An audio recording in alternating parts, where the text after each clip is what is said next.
প্রিয় দর্শক, আপনারা দেখছেন এনবিটিভি। আমি হাসিবুর রহমান।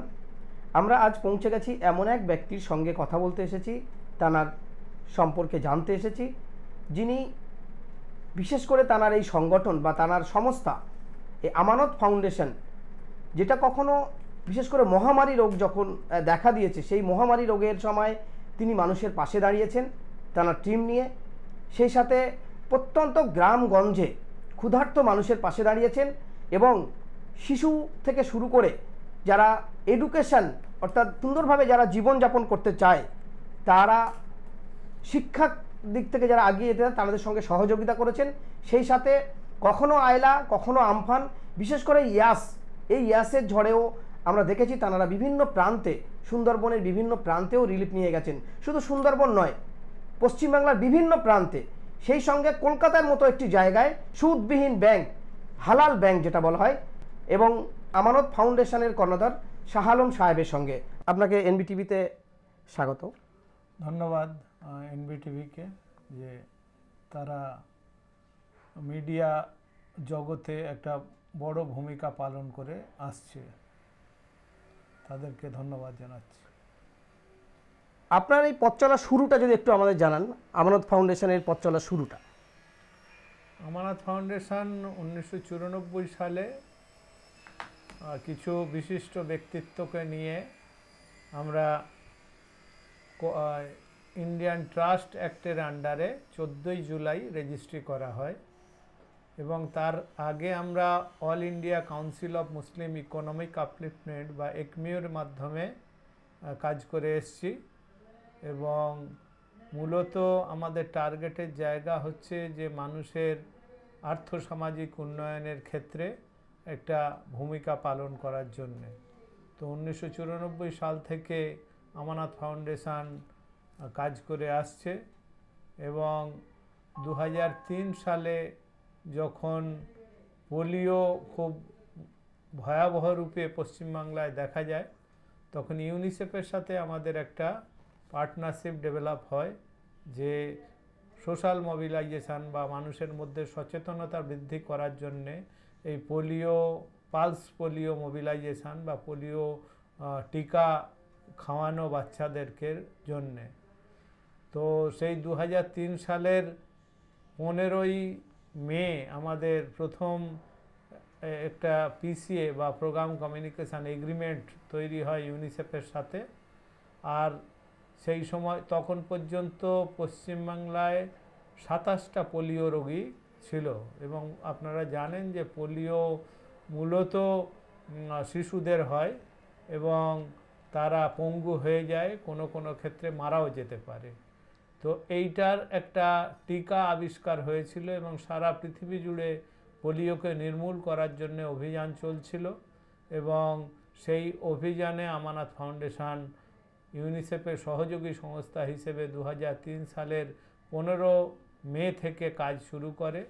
ওই বছর 1 জুন ছিল পোলিও রাউন্ড, অর্থাৎ আপনারা জানেন যে রবিবারে মাসের প্রথম রবিবারে পোলিও টিকা খাওয়ানো হয়, তারপরে সেটা পোলিও বুথে, আর তারপরে আরও 3 দিন বাড়ি বাড়ি গিয়ে যারা টিকাকর্মী আছে তারা শিশুদেরকে 5 বছর বয়স অবধি শিশুদেরকে এই পোলিও টিকা খাওয়ায়।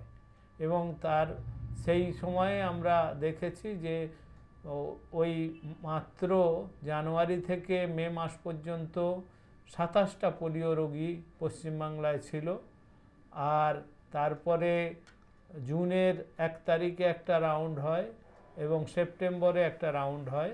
ওই 2 রাউন্ডে পোলিও টিকা, পোলিওর প্রচারটাকে এমন একটা জায়গায় নিয়ে যাওয়া হয় যে ওই বছরে আর মাত্র একটা পোলিও কেস পাওয়া গিয়েছিল। কেননা আর সাধারণভাবে দেখা যায় যে পোলিও যেটা দ্রুত গতিতে ছড়ায় সেটা বর্ষাকালে, অর্থাৎ জুলাই আগস্ট মাসে। সেইটা মানে পশ্চিমবঙ্গ সরকার, কেন্দ্রীয় সরকার এবং UNICEF, WHO, world health organisation তারা খুবই উদ্বেগের মধ্যে ছিল যে বছরে পোলিও টিকা, বর্ষার সময় পোলিও রোগ অনেক বেড়ে যেতে পারে। কিন্তু আল্লাহর অশেষ রহমত যে সেই সময়ে আমানত ফাউন্ডেশন ট্রাস্ট এই সব রাজ্য সরকার, স্বাস্থ্য দপ্তর, তারপরে WHO, ইউনিসেফ তাদের সহযোগিতায় একবারে গ্রাম টু গ্রাম পৌঁছে গিয়ে মানুষের মধ্যে সচেতনতা বৃদ্ধি করা হয় এবং তাতে করে এই পোলিও রোগটা রুখে দেওয়া যায়। এবং আমরা জানি যে 2013 সাল থেকে ভারতবর্ষ পোলিও ফ্রি হয়ে গেছে, পোলিও মুক্ত হয়ে গেছে। 10 বছরের প্রচেষ্টায় পশ্চিমবঙ্গ তথা সারা ভারতবর্ষ থেকে পোলিও মুক্ত হয়ে গেছে, পোলিও ফ্রি স্টেট হিসেবে ইন্ডিয়াকে ঘোষণা করা হয়েছে। পোলিওর বিষয়ে যে আপনারা কাজ করেছেন এবং পোলিও মুক্তের ক্ষেত্রে যেটা আপনারা অক্লান্ত পরিশ্রম করেছেন আপনাদের টিম নিয়ে, সেই জায়গায় দাঁড়িয়ে যে এই কোভিডের সম্পর্কে আমার আপনার কাছে জানতে চাই যে কোভিডের ক্ষেত্রে আপনারা কতটা কাজ করছেন, কিভাবে কাজ করছেন এবং কোভিডের সময় মানুষের আপনারা কিভাবে সেবা দিচ্ছেন সেটা যদি একটু আমাদের জানান। হ্যাঁ, তো আমরা সেই সময় থেকেই শুধু যে পোলিও দূরীকরণে ভূমিকা পালন করেছি তা নয়, সরকারি শিশুদের যে 6টা মারণ রোগ আছে সেজন্য টিকা দেয়া হয়, সেই টিকাকরণ কর্মসূচিতেও আমানত ফাউন্ডেশন মানুষের মধ্যে প্রচার করেছে এবং তাছাড়া HIV AIDS প্রিভেনশন এবং অ্যাভিয়ান ইনফ্লুয়েঞ্জা বা বার্ড ফ্লু দূরীকরণ এই সমস্ত প্রোগ্রামে অংশ নিয়েছে ইউনিসেফের সাথে। 2020 সালের শেষে নভেম্বর মাস থেকে ইউনিসেফের সহযোগী সংস্থা হিসেবে এই যে করোনা ভাইরাস এটাকে তাড়ানোর জন্যে, এটাকে করোনা মুক্ত করার জন্যে গোটা রাজ্য জুড়ে প্রচার অভিযান চালানো হচ্ছে এবং বিশেষ করে 6টা জেলায় দক্ষিণ 24 পরগনা, মুর্শিদাবাদ, দক্ষিণ দিনাজপুর, মালদা এবং পুরুলিয়া আর কলকাতার কয়েকটা ওয়ার্ডে যেখানে এই করোনা মহামারী রূপে বেশি করে দেখা যাচ্ছে সেই জায়গায় প্রচার করার জন্য কাজ করা হচ্ছে। এবং আমাদের এই প্রচারটা হচ্ছে মূলত ধর্মীয় প্রতিষ্ঠান এবং ধর্মীয় ব্যক্তিত্বদের সহযোগিতায়। প্রজেক্টটার নাম হচ্ছে ফেথ ফর লাইফ, অর্থাৎ জীবনের জন্য ধর্ম, collaboration with faith based organization, অর্থাৎ বিশ্বাসী সংগঠনগুলোর যারা অর্থাৎ ধর্মীয় সংগঠনগুলোর সহযোগিতায় এই কাজটা করা। তো এই কাজে আমরা খুবই ভালো সাড়া পাচ্ছি, লোকরা এগিয়ে আসছেন, মসজিদের ইমাম, মন্দিরের পুরোহিত, তারপরে ফাদাররা, গির্জার ফাদার এবং বৌদ্ধ সন্ন্যাসী ইত্যাদি তারাও এই কাজে সহযোগিতা করছেন। এছাড়া বিভিন্ন ইনফ্লুয়েন্সার যারা আছে, যাদের সমাজে প্রভাব আছে, তাদেরও সহযোগিতা নেওয়া হচ্ছে। তার পাশাপাশি CSO, civil society organisation, community based organisation, CBO ইত্যাদি সমস্তগুলো তাদের মাধ্যমে আমরা একেবারে গ্রাসরুট লেভেলে পৌঁছানোর মতন নেই আমাদের, সেভাবে আমরা করছি না। এটা মূলত আমরা করছি এই সব ধর্মীয় যারা ব্যক্তিত্ব এবং সংগঠন তাদেরকে সঙ্গে নিয়ে এই কাজটা করা হচ্ছে এবং আগামী মাস থেকে গোটা রাজ্য জুড়ে সব জেলায় এই কাজ শুরু করে দেওয়া হবে ইনশাআল্লাহ। আপনারা আরও একটি ব্যাংক এখানে করেছেন যে সুদবিহীন ব্যাংক। এই ব্যাংকে সাধারণ মানুষ আপনাদের কাছে কিভাবে সহযোগিতা পাবে এবং কিভাবে সহযোগিতা করছেন এ বিষয়ে যদি একটু বলেন। এটা আমানতের সহযোগিতায় জনসেবা কোঅপারেটিভ ক্রেডিট সোসাইটি লিমিটেড নামে একটা multi state cooperative organization, cooperative society, তার মাধ্যমে আমরা হালাল ব্যাংকিংয়ের পরিষেবা শুরু করেছি 2014 সাল থেকে কলকাতায়। এটা মাল্টি স্টেট কোঅপারেটিভ অ্যাক্ট যে আছে গভর্নমেন্ট অফ ইন্ডিয়ার, সেই অ্যাক্ট অনুযায়ী 2010 সালে এটাকে রেজিস্ট্রি করা হয়েছে এবং 12টা রাজ্যে, ভারতের 12টা রাজ্যে এটা অপারেশন করার পারমিশন আছে এ পর্যন্ত 32টা ব্রাঞ্চ হয়েছে, কলকাতা একটা ব্রাঞ্চ তার মধ্যে। কলকাতার মাধ্যমে পশ্চিমবঙ্গ জুড়ে এই কাজটা করা হচ্ছে। এটা সদস্যদের মধ্যে সদস্য তৈরি করা হয়, তাদের সেভিংস অ্যাকাউন্ট এবং তাদের ইনভেস্টমেন্ট অ্যাকাউন্ট ওপেন করা হয়, সেখানে তারা টাকা রাখেন। আমাদের মূল যে টার্গেট সেটা হচ্ছে যে মানুষের মধ্যে সঞ্চয় করার অভ্যেস গড়ে তোলা। বিশেষ করে নিম্ন আয়ের মানুষ, তারা যা রোজগার করে তার চেয়ে বেশি ততটাই খরচ করে ফেলে, কোনো সময় তার চেয়ে বেশি খরচ করে ফেলে দিনদার হয়ে যায়, ঋণগ্রস্ত হয়ে পড়ে। সেই জায়গায় আমরা তাদেরকে সদস্য করে চেষ্টা করি যে প্রত্যেক দিন বা প্রতি সপ্তাহে এবং প্রতি মাসে, প্রত্যেক দিন 20 টাকা, প্রত্যেক সপ্তাহে 100 টাকা, প্রতি মাসে 500 টাকা কমপক্ষে তারা যাতে সঞ্চয় করে সেজন্য তাদেরকে এনকারেজ করা হয়। এবং সেই সঞ্চিত অর্থ যখন সে চায় তখন সে তুলে নিতে পারে, কিন্তু আমরা তাদেরকে বলি যে কমপক্ষে 2 বছর এটাকে জমিয়ে রাখলে তাহলে তোমার একটা ভালো লামসাম অঙ্কের টাকা জমবে, যেটা তুমি তোমার অন্যান্য যে রয়েছে, খরচ খরচা রয়েছে, সেই জায়গায় বুঝতে পারবে না, কিন্তু সঞ্চয় হয়ে যাবে। এবং তারপরে তোমরা তোমাদের যে ব্যবসা বাণিজ্য যদি থাকে বা অন্য কাজে সেই টাকাটা নিয়ে বিনিয়োগ করতে পারবে। তারই পাশাপাশি যে সমস্ত যারা ছোট ছোট ব্যবসা করে তাদেরকে আমরা লাভ ক্ষতি অংশীদারিত্বের ভিত্তিতে 10,000 টাকা পর্যন্ত ঋণ দিয়ে থাকি।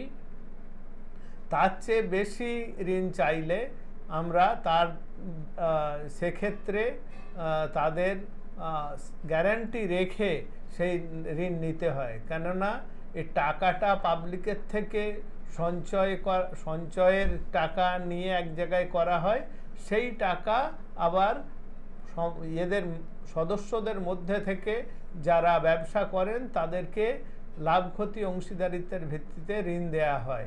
সেই ঋণে যে লভ্যাংশ আছে সেই লভ্যাংশ আবার যারা এখানে টাকা ফিক্সড ডিপোজিট হিসেবে রাখে তাদেরকে তার লভ্যাংশ হিসেবে দেয়া হয়।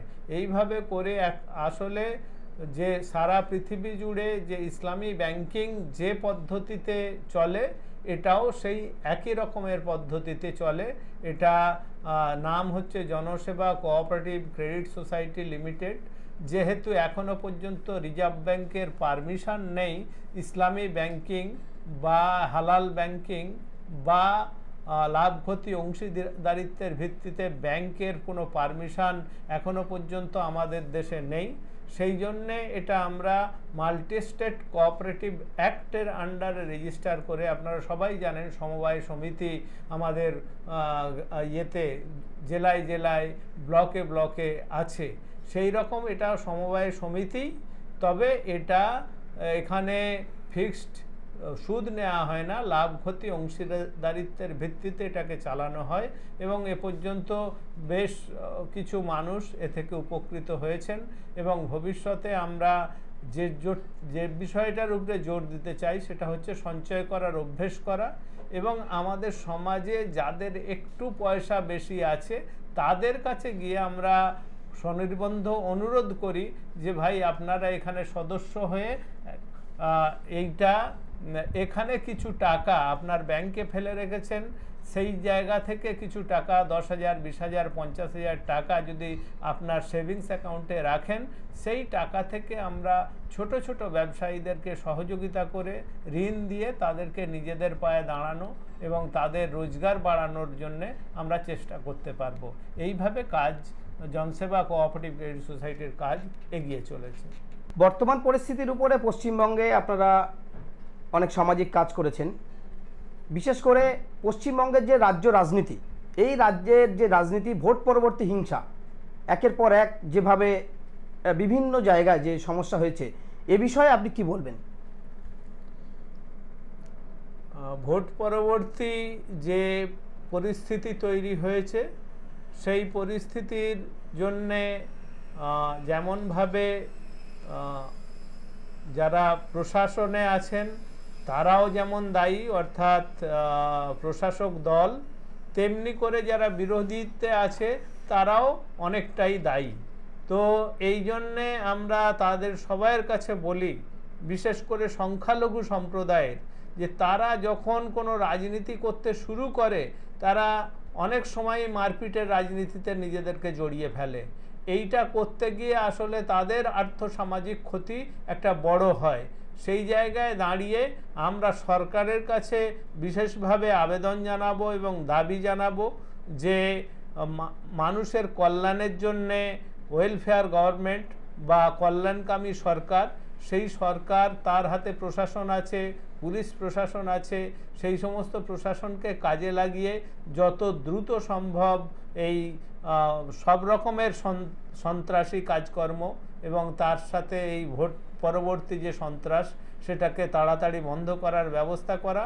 এবং যারা বিরোধী দলে আছেন তাদের কাছেও আবেদন করব, আপনারাও এই সন্ত্রাস বন্ধ করার ক্ষেত্রে আপনারাও আপনাদের যেটুকু সীমিত ক্ষমতা আছে সেই ক্ষমতা দিয়ে চেষ্টা করবেন। এবং তার পাশাপাশি সবচেয়ে বড় ভূমিকা হচ্ছে এলাকার যারা সামাজিক নেতৃত্ব, সামাজিক মানুষ, তারা যাতে এই জায়গায় দাঁড়িয়ে মানুষকে বুঝিয়ে, যাতে করে তারা যারাই মানুষের উপরে অত্যাচার অবিচার করছে তাদেরকে বুঝিয়ে, সে যে ধর্মের হোক সেই ধর্মের যারা ধর্মীয় ব্যক্তিত্ব, সে মসজিদের ইমাম হতে পারে, মন্দিরের পুরোহিত হতে পারে বা গির্জার ফাদার হতে পারেন, তারা বিশেষভাবে চেষ্টা নিয়ে এলাকার মানুষকে বুঝিয়ে সচেতনতা বৃদ্ধির মাধ্যমে এটাকে অবিলম্বে বন্ধ করা দরকার। আমানত ফাউন্ডেশন একাধারে রাজ্যের বিভিন্ন প্রান্তে সমাজসেবামূলক কাজের সাথে সাথে যেভাবে মহামারী রোগ, দুরারোগ্য রোগের পাশে আপনার মানুষের পাশে দাঁড়িয়েছেন, সেই সাথে আগামী দিনে ভবিষ্যতে আরও আপনাদের কি করার ইচ্ছা আছে? আমানত ফাউন্ডেশন মূলত যে তার যে লক্ষ্য উদ্দেশ্য, সেই লক্ষ্য উদ্দেশ্যতে আছে হচ্ছে health, education and livelihood development, অর্থাৎ স্বাস্থ্য সচেতন করা, শিক্ষাক্ষেত্রে বাড়ানো এবং লাইভলিহুড অর্থাৎ উপায় উপার্জন, মানুষের রুজি রোজগার বাড়ানো, এইটার ক্ষেত্রে এবং রুজি রোজগার বাড়ানোর ক্ষেত্রে একটা বিশেষ ভূমিকা পালন করার চেষ্টা করা হয়। তারই অঙ্গ হিসেবে জনসেবা কোঅপারেটিভ ক্রেডিট সোসাইটি লিমিটেড, যদিও এটা আলাদা সংস্থা কিন্তু তার ফাউন্ডারদের মধ্যে আমিও আছি প্রথম থেকে, এবং সহযোগী সংস্থা হিসেবে আমানত ফাউন্ডেশন তার অফিস থেকেই শুরু করা হয়েছিল এবং এটাকে এগিয়ে নিয়ে যাওয়ার চেষ্টা করা হচ্ছে। তারই পাশাপাশি আমরা চেষ্টা করছি কৃষি ক্ষেত্রে এগিয়ে নিয়ে যাওয়ার জন্যে। আমরা একটা সেল সোসাইটিও বানানোর চেষ্টা করছি কৃষকদেরকে নিয়ে, যাতে করে তারা ভালোভাবে চাষাবাদ করতে পারে এবং তাদের যে উৎপাদন হয় সেই উৎপাদনটা ভালো দামে বিক্রি করতে পারে, তাহলে তাদের রোজগার বাড়বে। সেটাও একটা আমাদের অন্যতম কর্মসূচির মধ্যে রয়েছে। এছাড়া ছেলে মেয়ে যারা স্কুল পড়াশোনা শেষ করেছে তাদেরকে ক্যারিয়ার কাউন্সেলিং করা, এবং আমরা সমস্ত যারা অভিভাবক অভিভাবিকা আছেন তাদের কাছে বিশেষভাবে অনুরোধ করছি এবং ছাত্রছাত্রীদের কাছে যে এখন শুধুমাত্র সাধারণ পড়াশোনা অর্থাৎ হায়ার সেকেন্ডারি পাস করার পর বিএ, বিএসসি, বিকম এই পড়ার পেছনে না দৌড়ে বরং এখন অনেক কারিগরি নির্ভর অনেক শিক্ষা ব্যবস্থা এখন তৈরি হয়েছে, সেই শিক্ষার দিকে যাওয়া দরকার। তাতে হয়তো একটু খরচ বেশি হবে, কিন্তু সেই শিক্ষা যদি মন দিয়ে শেখে এবং শিক্ষা লাভ করে তাহলে কিন্তু 2 বছর 3 বছর বাদেই তারা একটা না একটা চাকরি পেয়ে যেতে পারে। সে হোটেল ম্যানেজমেন্ট হোক, সে হসপিটালিটি ম্যানেজমেন্ট হোক, কিংবা সে বিভিন্ন যে মেডিকেল টেকনিক্যাল আছে, এক্সরে টেকনিশিয়ান বা ফিজিওথেরাপি, অনেক এখন আমি নাম কটা বলবো, এরকম অনেক কোর্স আছে। সেই কোর্সগুলো যদি করে সেখান থেকে হায়ার সেকেন্ডারি বা মাধ্যমিক পাশ করার পর, এছাড়া আইটিআই আছে, তারপরে পলিটেকনিক আছে, ডিগ্রিতে যদি বিটেক বা বিই করা ইত্যাদি এই দিকে যদি নাও যেতে পারে, যে বিশেষ করে মিডিওকার স্টুডেন্ট যারা মধ্য মেধার যে সমস্ত স্টুডেন্ট আছে তাদের উচিত মাধ্যমিক কিংবা উচ্চ মাধ্যমিক পাশ করার পরেই এই ধরনের কোর্সে ভর্তি হওয়া। এবং সরকারও চাইছে এখানে আপনার স্কিল ইন্ডিয়া বলে সেন্ট্রাল গভর্নমেন্টও যেমন চাইছে, তেমনি করে রাজ্য সরকারও চাইছে যে স্কিল ডেভেলপ হোক। স্কিল ডেভেলপমেন্ট ডিপার্টমেন্টই আলাদা করে দিয়েছে। তার মাধ্যমে যদি সেই লেখাপড়া শেখে তা আমরা আশা করতে পারি যে লেখাপড়া শেখার পরেই তারা কিছু না কিছু রোজগারের মধ্যে ঢুকে যেতে পারে, সেই রকম চাকরি ইত্যাদি পেতে পারে। অথবা ব্যবসা, ইসলামে ব্যবসার কথাটা বলা হয়েছে খুবই বেশি করে, 90% বলা হয়েছে যে রুজির 90% বা 9 ভাগের 10 ভাগের 9 ভাগই রয়েছে তেজারতিতে।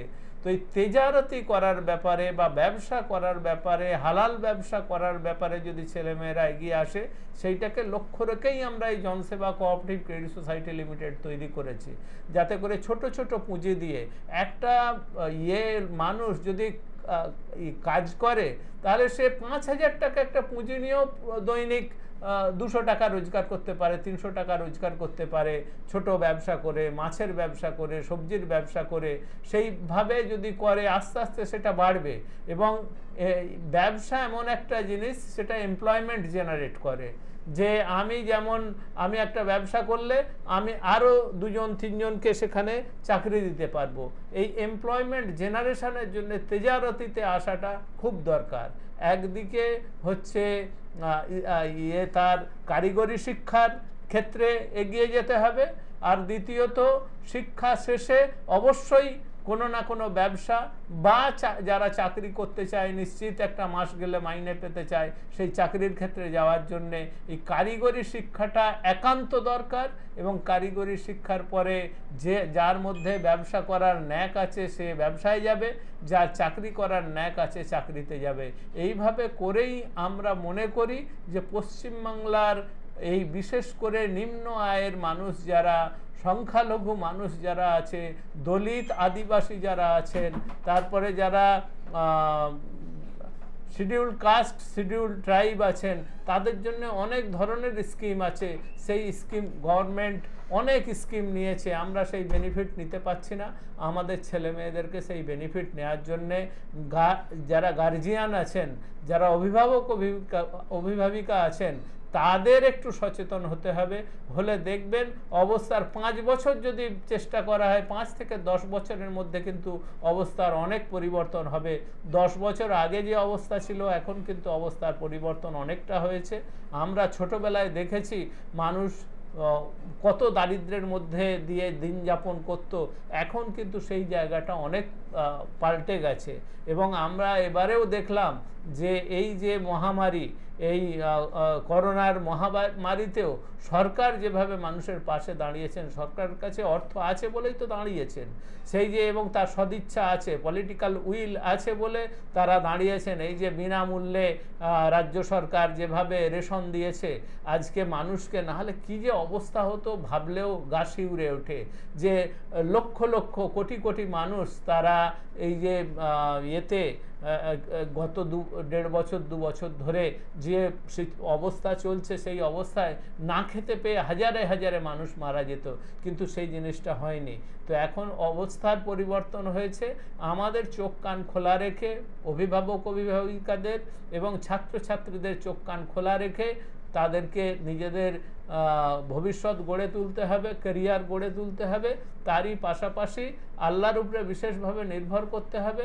এবং আল্লাহ তাআলা আমাদেরকে সৃষ্টির সেরা করে বানিয়েছেন, সেই সৃষ্টির সেরা হিসেবে তার আনুগত্য করা এবং মানুষের কল্যাণের জন্য আমরা যেখানে যে আছি সেখানেই তার আশেপাশের মানুষ যারা আছে, আমি যদি একজনেরও উপকার করতে পারি একজনেরই করব, দুজনের করতে পারি দুজনের করব, এবং তারই সাথে সাথে সমস্ত আমাদের চেষ্টা করা দরকার যে সব বাচ্চারা যাতে স্কুলে যায়, স্কুলের বাইরে যাতে একটাও শিশুও না থাকে।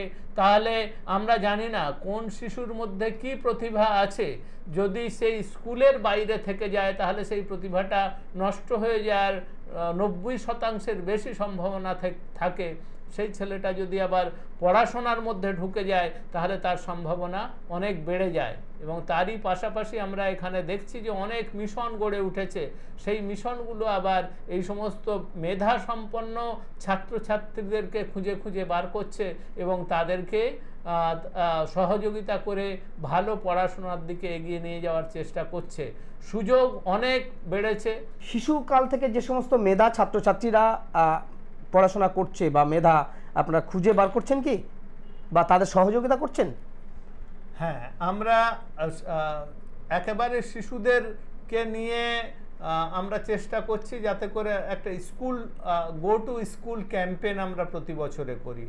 ডিসেম্বর মাস জুড়ে গো টু স্কুল ক্যাম্পেইন, অর্থাৎ তাতে কতটা ফল বুঝছেন, যে কেমন বুঝছেন? স্কুল চলো অভিযান গত 2 বছর থেকে তো খুব বেশি করা যায়নি, কিন্তু আমরা দেখেছি তাতে করে খুব ভালো রেসপন্স হয়, লোকজন সাড়া পাচ্ছেন, সাড়া পাওয়া যাচ্ছে এবং তারা স্কুলে যাচ্ছে। তার পাশাপাশি যারা মাধ্যমিক, উচ্চ মাধ্যমিক ইত্যাদি পড়াশোনা করছে, সেক্ষেত্রে আমরা আমাদের সীমিত আর্থিক পরিসরে তাদেরকে জাকাত এক জায়গায় করি, জাকাত ফান্ড তৈরি করে তার মাধ্যমে মেধাসম্পন্ন গরিব ছাত্রছাত্রীদেরকে স্কলারশিপ দেওয়ারও চেষ্টা করা হয়।